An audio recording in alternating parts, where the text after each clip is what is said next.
Assalamualaikum teman-teman.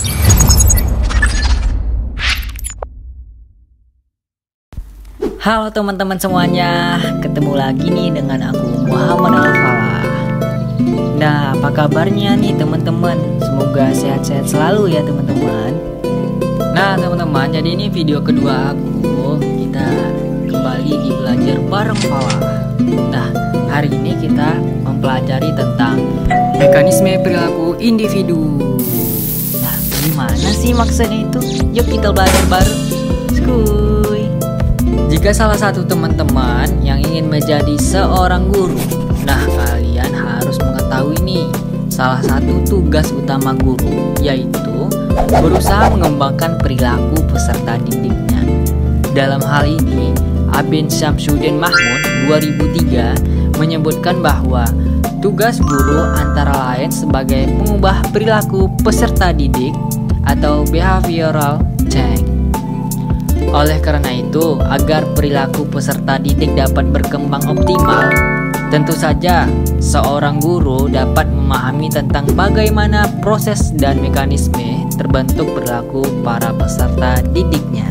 Untuk memahami perilaku individu dapat dilihat dari dua pendekatan, yaitu saling bertolak belakang, yaitu yang pertama behaviorisme dan yang kedua holistik atau humanisme. Kedua pendekatan ini memiliki implikasi yang luas terhadap proses pendidikan, baik itu kepentingan pembelajaran, pengelolaan kelas, pembimbingan, serta berbagai kegiatan pendidikan lainnya.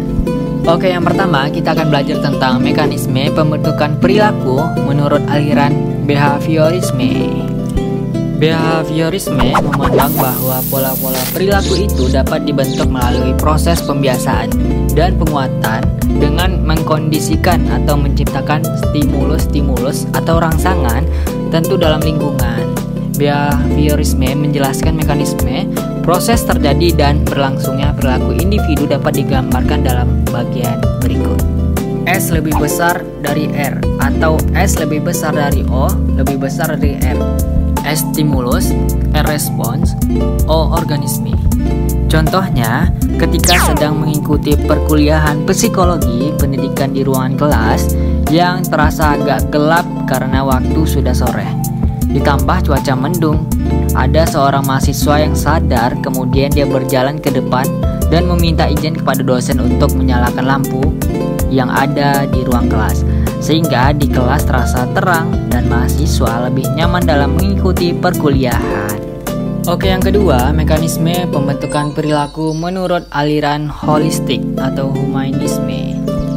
Holistik atau humanisme memandang bahwa perilaku itu bertujuan, yang berarti aspek-aspek intrinsik, niat, motif, tekad dari dalam diri individu merupakan faktor penentu untuk melahirkan suatu perilaku, meskipun tanda ada stimulus yang datang dari lingkungan. Holistik atau humanisme menjelaskan mekanisme perilaku individu dalam konteks what, how, and why.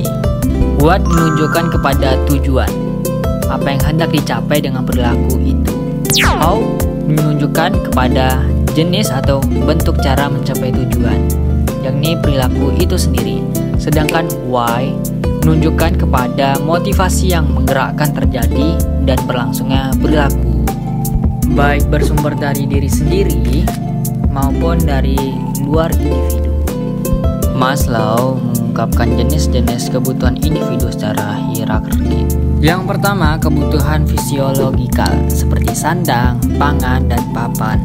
Yang kedua, kebutuhan keamanan, tidak dalam arti fisik, akan tetapi juga mental, psikologikal, dan intelektual. Yang ketiga, kebutuhan kasih sayang atau penerimaan. Yang keempat, kebutuhan pretisme atau harga diri, yang pada umumnya tercermin dalam berbagai simbol-simbol status. Yang kelima, kebutuhan aktualisasi diri. Menurut Stranger atau Nana Xiaodi Sukmadinata 2005 mengatakan 4 jenis kebutuhan individu, yaitu yang pertama kebutuhan berprestasi, yang kedua kebutuhan berkuasa, yang ketiga kebutuhan untuk membentuk ikatan, yang keempat kebutuhan takut atau kegagalan. Dalam pandangan holistik disebut bahwa dalam rangka memenuhi kebutuhan dalam dirinya, setiap aktivitas yang dilakukan individu akan mengarah ke tujuan tertentu. Dalam hal ini, terdapat dua kemungkinan, tercapai atau tidak tujuan tersebut. Jika tercapai, tentunya individu merasa puas dan memperoleh keseimbangan diri. Dan namun sebaliknya, jika tidak tercapai dan kebutuhannya tidak akan terpenuhi, maka dia akan kecewa atau dalam psikologi disebut frustasi. Disinilah peran guru atau dosen untuk sedapat mungkin membantu para peserta didiknya agar terhindar dari konflik yang berkepanjangan dan rasa frustasi yang dapat menimbulkan perilaku yang tidak diinginkan. Sekaligus juga dapat memberikan bimbingan untuk mengatasi apabila peserta didik mengalami konflik yang berkepanjangan atau frustasi. Nah, kita masuk di contoh 1. Agung, rekan seangkatan Arjuna. Dia bercita-cita menjadi seorang ekonom. Karena gagal mengikuti testing pada Fakultas Ekonomi di perguruan tinggi ternama melalui jalur SBMPTN atau kita sebut frustasi. Kemudian dia memaksa orang tuanya melanjut pada salah satu program studi di FK Unri sebagai motivasi instruksi atau substitusi. Sehingga selama kuliah dia belum menemukan apa tujuan kuliahnya. Sebagai keterangan di contoh, dia tidak begitu berminat mengikuti perkuliahan pada kuliah kependidikan, termasuk mata kuliah psikologi pendidikan, atau kurang merasa adanya kebutuhan dan kekurangan motivasi.